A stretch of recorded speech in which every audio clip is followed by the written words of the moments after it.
भारतीय दर्शन एवं संस्कृति में आपका स्वागत है। भगवान प्रेम के भूखे हैं, उनको प्रेम एवं समर्पण से ही प्राप्त किया जा सकता है। इसके अनेक उदाहरण हमारे सामने हैं। आइए जानते हैं कि एक चोर किस प्रकार भगवान श्री कृष्ण के दर्शन कर पाया। किसी गांव में एक पंडित जी रहते थे। वे रोज घर घर जाकर भगवत गीता का पाठ किया करते थे।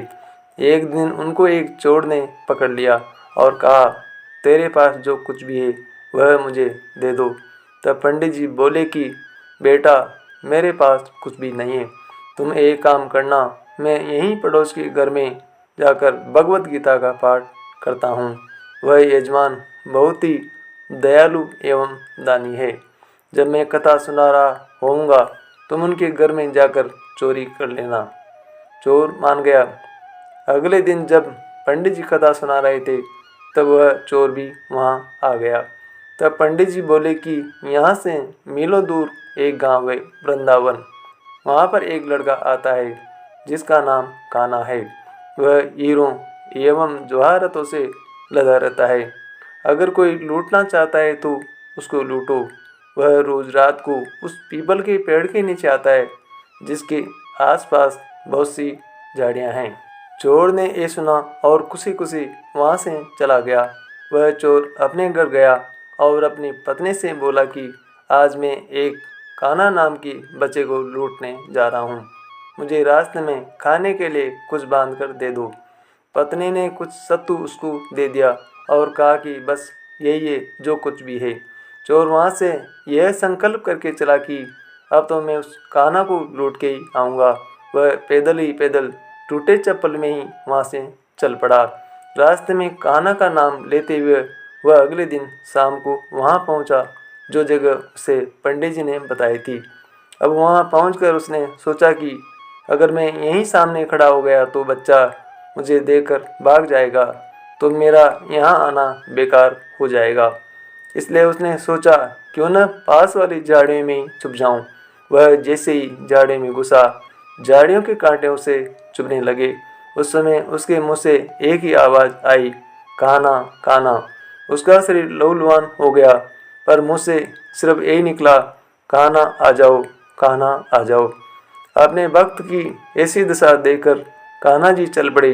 तभी रुक्मिणी जी बोली कि प्रभु कहाँ जा रहे हो, वह आपको लूट लेगा। भगवान श्री कृष्ण बोले कि कोई बात नहीं, अपने ऐसे भक्तों के लिए तो मैं लुट जाना तो क्या, मिट जाना भी पसंद करूँगा। ठाकुर जी बच्चे का रूप बनाकर आधी रात को वहाँ आए। वो जैसे ही पेड़ के पास पहुँचे, चोर एकदम से बाहर आ गया और उन्हें पकड़कर बोला, ओ कान्हा, तूने मुझे बहुत दुखी किया है। अब ये चाकू देख रहा है ना, अब चुपचाप अपने सारे गहने मुझे दे दे। कान्हा जी ने हंसते हुए उसे सब कुछ दे दिया।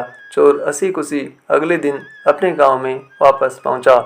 सबसे पहले वह उसी जगह गया जहां पर पंडित जी कथा सुना रहे थे। जितने भी गहने वह चोरी करके लाया था उनका आधा उसने पंडित जी के चरणों में रख दिया। जब पंडित जी ने पूछा कि यह क्या है, तब उसने कहा, आपने ही मुझे उस कान्हा का पता दिया था, मैं उसको लूट कर आया हूँ और ये आपका हिस्सा है।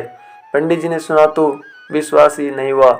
वे बोले कि मैं इतने सालों से कथा कर रहा हूँ, वह मुझे आज तक नहीं मिला। तुम जैसे पापी को कान्हा कहाँ से मिल सकता है। चोर के बार बार कहने पर पंडित जी बोले कि चल मैं भी चलता हूँ तेरे साथ वहाँ पर, मुझे भी दिखा कि कान्हा कैसा देखता है। और वे दोनों चल दिए। चोर ने पंडित जी को कहा कि आओ मेरे साथ यहाँ पर छिप जाओ। दोनों झाड़ियों में छिप गए। दोनों का शरीर लहूलुहान हो गया और मुँह से बस एक ही आवाज़ निकली, कान्हा कान्हा, कान्हा आ जाओ। ठीक मध्य रात्रि को कान्हा जी बच्चे के रूप में फिर वहीं आए। दोनों झाड़ियों से बाहर निकल आए। पंडित जी की आंखों में आंसू थे। वे फूट फूट कर रोने लगे। पंडित जी चोर के चरणों में गिर गए और बोले कि हम जिसे आज तक देखने के लिए तरसते रहे, जो आज तक लोगों को लूटता आया है, तुमने उसे ही लूट लिया।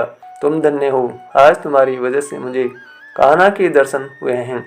तुम धन्य हो। इस कहानी का सार यह है कि भगवान की कृपा सच्चे भक्तों पर ही होती है। उनको सच्चे एवं सरल मन से ही समर्पित होकर प्राप्त किया जा सकता है। बस चाहिए तो केवल सरल हृदय की पुकार, क्योंकि भगवान अंतर्मन की आवाज़ को जानते हैं कि कौन मेरा वास्तविक भक्त है। जो सच्चे दिल से भगवान को पुकारते हैं तो वो भागे भागे चले आते हैं।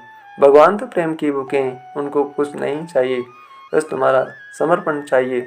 अनेकों भक्त ऐसे हुए हैं जिन्होंने सच्चे प्रेम के बल पर भगवान श्री कृष्ण के दर्शन किए हैं।